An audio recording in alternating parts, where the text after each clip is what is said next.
दोस्तों नमस्कार। इस वक्त उत्तर प्रदेश की सियासत में भूचाल है।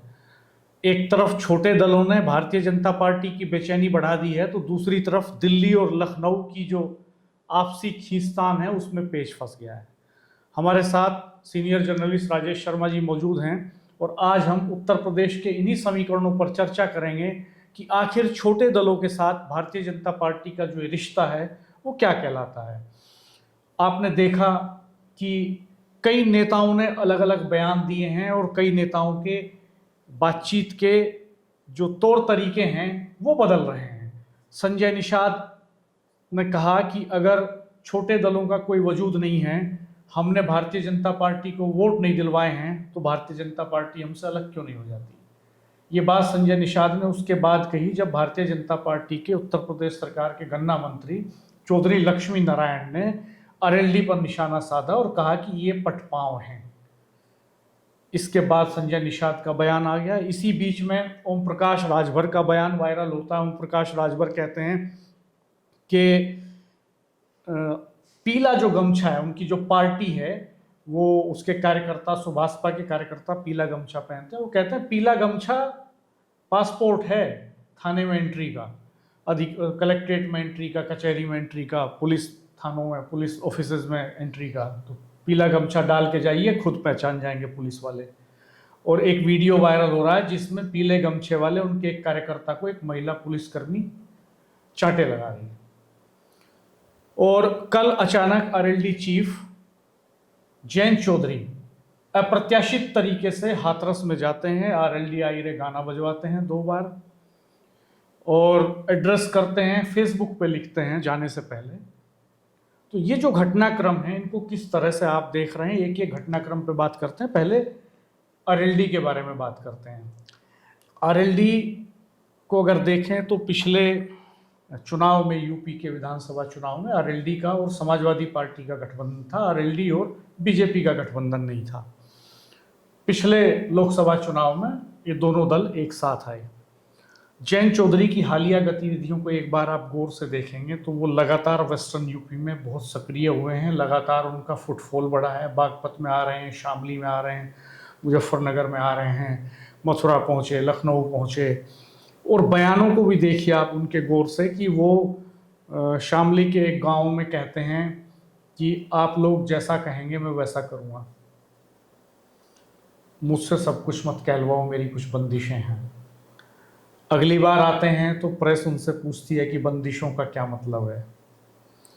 वो क्लेरिफाई करते हैं, वो अपने लोगों को आश्वस्त करते हैं कि आप लोगों के हिसाब से फैसले लूँगा।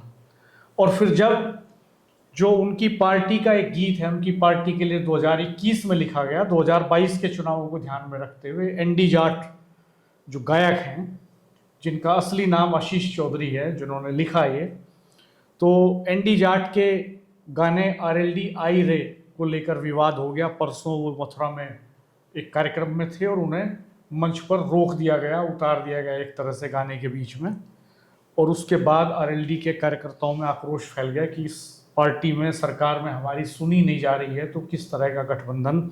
सम्मान और अपमान जो है उसकी लड़ाई बड़ी लड़ाई बन गई, मुद्दों के बजाय मुद्दे पीछे छूट गए। और अंततः ये हुआ कि जयंत चौधरी को इस दबाव में कार्यकर्ताओं का मान रखने के लिए फेसबुक पर लिखना पड़ा कि मैं हाथरस आ रहा हूँ, आरएलडी आई रे करके उन्होंने लिखा और हाथरस पहुँचे। 2 बार उनकी मौजूदगी में गीत गाया गया। कैसे देख रहे हैं आप इसको? क्या बीजेपी के साथ आरएलडी के समीकरणों में कुछ बदलाव होने जा रहा है 27 के पहले, या ये प्रेशर टैक्टिस है? डॉक्टर साहब, 2 तरह की बातें हैं इसमें। जब हम लोकदल की बात करते हैं और पश्चिम उत्तर प्रदेश की बात करते हैं, तो जब लोकदल का गठबंधन समाजवादी पार्टी से होता है तो समाजवादी पार्टी बेफिक्र होती है। वो बेफिक्र इसलिए होती है कि वेस्ट यूपी में रालोद का अपना जनाधार है, तो वो बेफिक्र हो जाते हैं कि एक बड़ा वोट बैंक उनके साथ है। और जब राष्ट्रीय लोकदल का गठबंधन बीजेपी के साथ होता है, हमने देखा जब 2024 में एकाएक जब गठबंधन बीजेपी के साथ कर लेते हैं जयंत चौधरी जी, तो सपा को बड़ा झटका लगता है। और वो लगातार, चूंकि बहुत सारे प्रयास भी हुए इस बीच में, जब कोई चूक होती है थोड़ी सी भी, चाहे गठबंधन में, चाहे सरकार के लेवल पे हो और चाहे आरएलडी की तरफ से हो, तो क्योंकि विपक्ष तो इसलिए मुद्दा बनाता है कि उसका प्रयास है कि गठबंधन टूट जाए। हम देख रहे हैं लगातार जितने भी गठबंधन हैं, लगातार इसके अलावा दूसरी बात यह है कि अगर मैं भाजपा की बात करूँ, तो दो भाजपा के जाट लीडर हैं, भाजपा के जाट लीडर बिल्कुल नहीं चाहते कि बीजेपी का गठबंधन लोकदल के साथ हो। उन्हें कहीं ना कहीं लगता है कि जब गठबंधन लोकदल से होता है तो जो उन्हें कुछ मिलने वाला है, उन्हें लगता है कि हमारा बहुत कुछ छूट जाएगा, हमें नहीं मिल पाएगा, और वो हमारे हिस्से का लोकदल को मिल जाएगा। ये ऐसी उनकी सोच है। बहुत सारे तर्क देते हैं इस पर कि भाई अगर लोकदल अलग है, और वो कहते भी हैं कि भाई जब 2014 से लेकर लगातार रालोद बीजेपी का अलग था तो हमने बहुत सारी सीटें जीती, लेकिन जब रालोद का गठबंधन होता है तो उनका हक छिना जाता है। इस तरह की बात करती हैं। तो वो ऐसे नेता भी यदा कदा जब उन्हें मौका मिलता है तो वो ऐसा पुश जरूर करते हैं कि कहीं ना कहीं छोटा सा इशू बड़ा इशू बन जाए।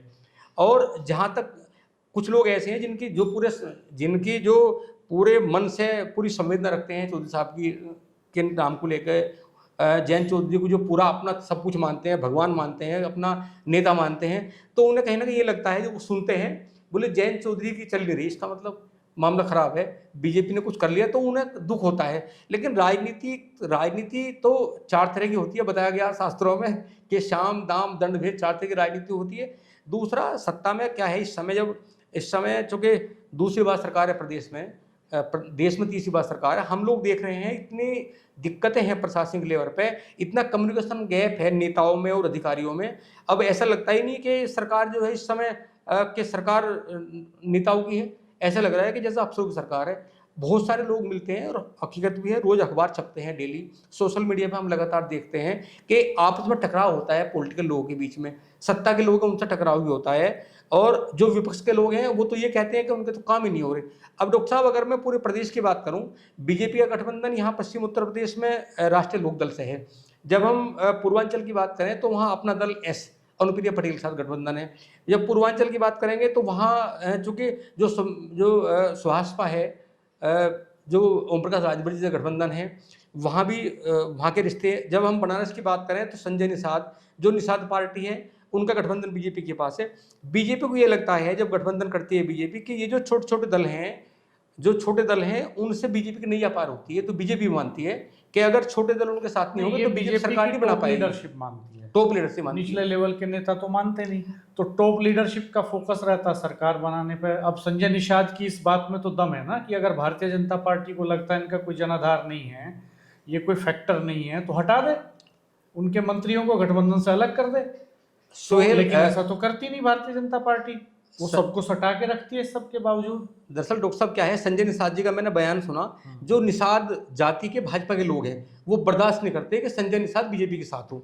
उन्हें लगता है कि बीजेपी में हम काम कर रहे हैं, हमें 20 साल हो गए, 30 साल काम हो गए, और जब हमें देने का नंबर आया तो गठबंधन में वो सब निषाद को मिल गया। संजय निषाद चूंकि मंत्री हैं, और अब इस समय बोले सरकार में निषाद पार्टी चलती है, हमारी चल नहीं रही। ऐसी जब हम पटेलों की बात करते हैं, पटेलों में जो विवाद होता है, आपने देखा होगा 3 महीने पहले जो केंद्रीय मंत्री अनुप्रिया पटेल के पति हैं आशीष पटेल, उनके साथ चीटिंग की गई, उन्होंने एसटीएफ को चैलेंज किया, उन्होंने मुख्यमंत्री को चैलेंज किया। तो उसके पीछे की भी कहानी ये थी कि जो पटेल बीजेपी के कोर लीडर हैं उनमें कहीं ना कहीं चलती है आपस में। उन्हें लगता है कि हमारी सरकार, हमने काम किया, हमारे बल पे बीजेपी का कैडर खड़ा हुआ है। तो अब चूंकि अनुप्रिया पटेल के गठबंधन आने से उन पटेलों की बात मानी जाती है जो अनुप्रिया पटेल की पार्टी के पटेल हैं, हमारा वजूद, तो वे टिप्पणी करते हैं। ऐसी टिप्पणी जो है निषाद पार्टी संजय निषाद के साथ होती है, ऐसी टिप्पणी ओम प्रकाश राजभर के साथ होती है। तो ये जो बीजेपी का जो एक कैडर है, ये कैडर बर्दाश्त नहीं करता बिल्कुल भी कि दूसरे आ जाए, इनकी वजह से विवाद पैदा होता है। वेस्टर्न यूपी में तो देखें, सीक्वेंस देखिए आप कि पहले अनिल कुमार जी जो मंत्री हैं आरएलडी के कोटे से प्रदेश सरकार में, उनका डिस्प्यूट होता है बागपत में मीटिंग को लेकर के। वो बागपत में गन्ना विभाग के अधिकारियों की मीटिंग लेते हैं, उसमें अधिकारी पहुंचते नहीं। फिर एक डिस्प्यूट ये आता है कि एक एसडीएम को उन्होंने किसी काम के लिए कहा तो एसडीएम ने डिसओबे किया, और फिर बाद में उसको लेकर के पब्लिक डोमेन में वो डिस्प्यूट आया भी। उसके बाद का फिर घटनाक्रम देखें तो चौधरी लक्ष्मी नारायण आरएलडी को कह देते हैं कि ये पटपाव हैं, इनका गठबंधन से कोई फायदा भारतीय जनता पार्टी को हो नहीं रहा। एक डेलीगेशन उसके बाद मुख्यमंत्री से मिलता है, आरएलडी के सांसदों का, विधायकों का, और उसके बाद बैकफुट पर चले जाते हैं चौधरी लक्ष्मी नारायण, और वो इसका क्लैरिफिकेशन भी देते हैं मीडिया में आके। ये अलग बात है कि अभी हाल में उनके बेटे के साले एक मसले में फंस गए। जब वो फंस जाते हैं तो मीडिया में उनकी जो खबरें छपती हैं उनको वायरल करने वाले आरएलडी के लोग रहते हैं ज़्यादातर। तो इस हद तक खटास है संबंधों में। उसके बाद के घटनाक्रम को देखें तो फिर ये ताज़ा मसला ये आता है कि जो एनडी जाट जो है, जिनका नाम आशीष चौधरी है, जो मूल रूप से गाजियाबाद के मोदी नगर के पास जोया गांव के रहने वाले हैं और गायक हैं वो, और वो एक 2021 में एक गीत लिखते हैं आरएलडी के लिए, उसको गाते हैं 2022 के चुनावों को फोकस में रखते हुए, आरएलडी आई रे। उसमें वो चौधरी चरण सिंह को ग्लैमराइज करते हैं और जयंत चौधरी को ग्लैमराइज करते हैं। पार्टी का एक तरह से वो पार्टी का गीत बन जाता है, पार्टी के सारे कार्यक्रमों में बजता है। और जब 2022 का चुनाव होता है तो उस समय पूर्व मुख्यमंत्री अखिलेश यादव और इस समय के केंद्रीय मंत्री जयंत चौधरी जी शामली से चलते हैं लोनी के लिए, और अथाह भीड़ उसमें हाईवे पर थी उस समय। और वहाँ अखिलेश यादव कहते हैं आरएलडी आई रे बजाइए, तो आरएलडी आई रे बजता है, अखिलेश यादव उस पर झूमते हैं। और ये अभी हाल में जो एनडी जाट को रोक दिया गया ये गाना गाने से हाथरस में, तो उसके बाद समाजवादी पार्टी के तमाम लोगों ने अखिलेश यादव की वो क्लिप और एनडी जाट को रोकने वाली क्लिप दोनों को क्लब करके सोशल मीडिया के सारे प्लेटफॉर्म्स पे चलाई और कहा कि एक तरफ वो हैं जो आपको गाना तक नहीं गाने दे रहे, और एक तरफ हम हैं जो हमारा नेता आपसे सिफारिश कर रहा है, डिमांड कर रहा है कि आपका गाना बजाया जाए। तो वो कहते हैं कि हमारा दिल भारतीय जनता पार्टी से ज़्यादा बड़ा है, और वो कोई मौका नहीं छोड़ते ऐसा जिस पर वो भारतीय जनता पार्टी और आरएलडी के बीच में जो संबंध हैं उनके बीच खटास पैदा हो, या आरएलडी के प्रति भाजपा का कोई भी नेता ऐसा कुछ कहता है, करता है, तो वो उसको इशू बनाते हैं। वो ये दिखाने की कोशिश करते हैं कि हमारी सिंपैथी जयंत चौधरी के साथ है। इसको कंपनसेट करना जयंत चौधरी के लिए बहुत ज़रूरी हो गया था, क्योंकि उनके कार्यकर्ताओं में इसको लेकर के घोर निराशा थी। तो कल जब जयंत चौधरी ने फेसबुक पर लिखा कि मैं हाथरस आ रहा हूँ, और आरएलडी आई रे लिखा उन्होंने, आरएलडी आई रे हाथरस, लखनऊ से हाथरस, लखनऊ से हाथरस ये लिखा उन्होंने, तो उसके बाद कार्यकर्ताओं में जोश आ गया और वो सब मूव करने लगे हाथरस की तरफ। वो सारे मुद्दे पीछे चले गए। लोग ये बात भूल गए कि मलकपुर की चीनी मिल पर 250 करोड़ से ज़्यादा का बकाया है, नया सीजन शुरू होने जा रहा है, गन्ने का भाव नहीं बढ़ रहा है। मीरापुर के चुनाव में जयंत चौधरी बार बार कह रहे थे, उनके लोग भी कह रहे थे 400 पार जाएगा, लेकिन वो 400 पार ना सीट जा पाई बीजेपी की और ना 400 पार गन्ना जा पाया। तो ये जो रियल इश्यूज हैं, कोर इश्यूज हैं उनके कोर वोटर्स के, ये सब हाशिए पे चले गए। तो क्या आपको ऐसा नहीं लगता कि जो ये क्षेत्रीय दल हैं इनकी कोशिश ये रहती है कि बीच बीच में जब ऐसे कंट्राडिक्शंस हों तो वो उन पर आक्रामकता के साथ पेश आएँ, ताकि जो मसले हल नहीं हो रहे हैं उनके कोर वोटर्स के, वो इस तरह के सेंटीमेंट्स से हल हो जाएं? डॉक्टर साहब, एक तो ये गलत बात है। जब कोई आयोजन होता है और आयोजन में सांस्कृतिक कार्यक्रम होता है, तो एक तो वो होता है कि भाई एक गाना ऐसा चल रहा है कि वो गाना जो है गाने के लायक नहीं है, या वो मतलब वो संस्कृति से मेल नहीं खाता, तो उसमें बहुत सारे लोग इरिटेट हो जाते हैं कि भाई ये सब बंद कराओ, ये सब बंद कराओ। और जब एक गाना सबको पता है कि वो आरएलडी आई रे की जिसको धुन है, उस धुन पर हमने ऐसा नहीं देखा कि वो पार्टी के लोग इसमें करते हैं। मैंने खुद देखा है कि और बहुत सारे लोग शादियों में होता है उस पर लोग डांस करते हैं। हाँ। मतलब उसकी जो धुन है, बहुत सारे लोग ये नहीं पता कि इस गाने के बोल क्या हैं, वो जो धुन है धुन पर बहुत सारे लोग थिरकते हैं। और वहाँ जब कार्यक्रम में ये गाना चल रहा था तो ये तो मूर्खता की उस आदमी ने कि ये एक पार्टी का गाना है। एक पार्टी के गाने को अगर वहाँ दर्शक बैठे हुए हैं और वो उनकी डिमांड है कि हम सुनेंगे, तो ये भी एक मूर्खता है कि आप आके चुपके से बंद करा दोगे। बाहर जब अगर 1000 लोग बैठे हुए हैं तो उनकी भावना से नहीं खिलवाड़ करना चाहिए। इस तरह से एनालाइज कर रहे हैं कि ये मूर्खता है, लेकिन आरएलडी के लोगों ने तो इस तरह से माना कि ये कॉन्स्पिरेसी है, उनके लोगों का, उनके नेताओं का, उनके कार्यकर्ताओं का अपमान किया जा रहा है, उन्हें हिस्सेदारी नहीं दी जा रही प्रॉपर तरीके से, उनको ट्रीट नहीं किया जा रहा ठीक तरीके से, उनकी अधिकारी सुन नहीं रहे हैं। उन्होंने इस तरह से लिया। नहीं, सही किया ना उन्होंने सही किया कि अगर उन्हें लगा कि अगर हमारी हिस्सेदारी होती तो बताइए कोई गाना कैसे बंद कर देगा, और गाना बंद किया वो कोई बीजेपी का कार्यकर्ता था। दूसरी बात यह है डॉक्टर साहब कि अब 2027 आने वाला है। अभी 1.5 साल 2027 का है। और जब कोई जब कोई पार्टी लगातार 2 बार सरकार में रहती है तो बहुत सारे एंटी इनकम्बेंसी के इशू होते हैं, बहुत सारे। अब हम लगातार देख रहे हैं, ये अलग बात है कि कोई नहीं बोलता बड़े मंचों से, लेकिन अगर आप ग्राउंड लेवल पे जाओगे तो ऐसी बहुत सारी सत्यता बताने वाले लोग मिल जाएंगे जिसकी वजह से लोग परेशान भी है। तो पार्टियां क्या करती हैं, बीजेपी क्योंकि जब 2024 का मामला आया तो ये लगा जो नेशनल लीडरशिप है बीजेपी को, उसे लगा कि पश्चिम में अगर हम लोकदल से गठबंधन नहीं करेंगे तो यहाँ कोई सीट नहीं आएगी। और हमें लगता है कि उत्तर प्रदेश के मुख्यमंत्री योगी आदित्यनाथ, अब हम देखते हैं उन्हीं के सरकार के मंत्री ने तो पटपांव बताया ना, वो तो सरकार में कैबिनेट मंत्री बने हुए हैं ना, कद्दावर नेता उनके, लगातार कैबिनेट मीटिंग में मुख्यमंत्री के साथ बैठते हैं, पार्टी की कोर मीटिंग्स में बैठते हैं। कुछ सामान्य कार्यकर्ता उन्हीं की वजह से अपमान बागपत में हुआ था, क्योंकि चौधरी लक्ष्मी नारायण जी कैबिनेट मंत्री हैं और कहीं ना कहीं उन्हें लगा होगा कि मैं बीजेपी का हूं और यहाँ बागपत पर कब्जा कर लिया राष्ट्रीय लोकदल ने कि मेरे डिपार्टमेंट की मीटिंग भी वो करेंगे।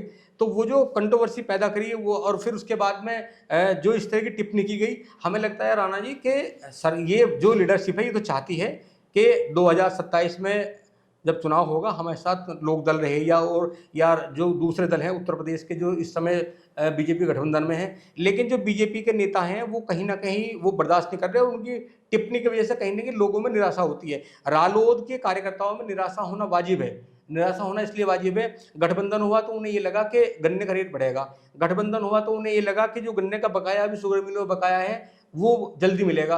ये क्या सबको पता नहीं है कि मलकपुर शुगर मिल पर कितना बकाया है, मोदीनगर शुगर मिल पर कितना बकाया है, बजाज की जितनी भी शुगर मिल है उत्तर प्रदेश में कितना बकाया है, ये सबको पता है। ये कहने से बिल्कुल सरकार के काम नहीं चलेगा कि हमने पहली सरकार के मुकाबले इतने 1000 करोड़ एक्स्ट्रा दे दिया, इतने 1000 करोड़ एक्स्ट्रा वैसे नहीं दे दिया कि शुगर मिल, वो तो लोग जो है पैदावार बढ़ा रहे हैं। इस समय किसानों की समस्या है, आप किसानों को सरकार बताते हो यूरिया के लिए किसानों को लाइन में लगना पड़ रहा है, तो लोगों को नाराजगी नहीं होगी। जब आप केमिकल की बात करें तो केमिकल आपको लगता है कि ये जो नाराजगी है ये सेंटीमेंट्स के जरिए इसको डाइल्यूट किया जा रहा है? देखो ऐसा है, अब जयंत चौधरी चूंकि ये मजबूरी है उन लोगों की जिनका जुड़ाव पूरी तरह, जब गठबंधन हुआ लोग नाराज थे, कोई इसने उप तक नहीं किया, लोगों ने कहा कि जो हमारे लीडर करेंगे हमें स्वीकार होगा, लेकिन लोग अंदर से परेशान हैं। वो परेशान इसलिए है कि उनके काम नहीं हो रहे, और ये जो छोटी छोटी जो ये चीजें होती है ना, ये बड़ा रूप ले लेती है। ये जो ऐलान किया है जयंत चौधरी जी ने की पार्टी ने कि हम पंचायत चुनाव अलग लड़ेंगे, बीजेपी के साथ कोएलिशन में नहीं लड़ेंगे, तो क्या ये शुरुआत हो गई है 2027 तक अलगाव की? डॉक्टर साहब मुझे लगता है कि अलगाव तो नहीं कह सकते, लेकिन हम इतनी बात जरूर कह सकते हैं कि जब अगर लोकदल अलग चुनाव लड़ेगा, बीजेपी अलग चुनाव लड़ेगी, तो मुझे लग रहा है कि पंचायत चुनाव में बीजेपी का जो बड़ा बेस है वो शहरों में है।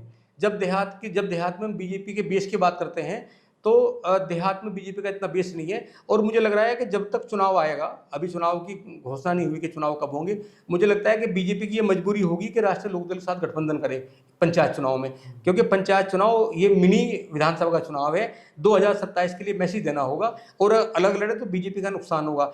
और ये वाजिबी बात है, जो वो वेस्ट यूपी में बड़ा वोट बैंक उनके पास है, और अगर इस तरह कोई अपमान करेगा तो मजबूरी भी है, उन्हें सामना आना पड़ेगा।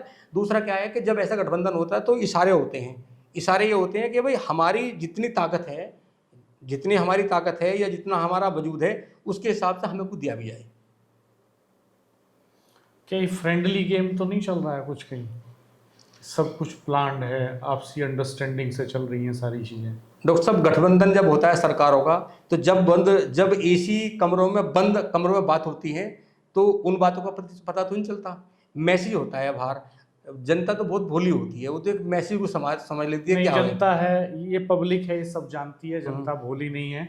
जनता नेताओं की असलियत को नेताओं से ज़्यादा जानती और समझती है। दोस्तों, इन सारे बदलते घटनाक्रमों को आप कैसे देख रहे हैं ये कमेंट बॉक्स में ज़रूर बताइएगा, और ये भी बताइएगा कि 2027 का क्या समीकरण बन रहा है उत्तर प्रदेश में, किस तरह की ज़मीन तैयार हो रही है। आप इन सब घटनाक्रमों पर अपनी क्या राय रखते हैं? हमारे चैनल को सब्सक्राइब कीजिएगा, बेल आइकन प्रेस कर दीजिएगा, नोटिफिकेशंस ऑन कर दीजिएगा।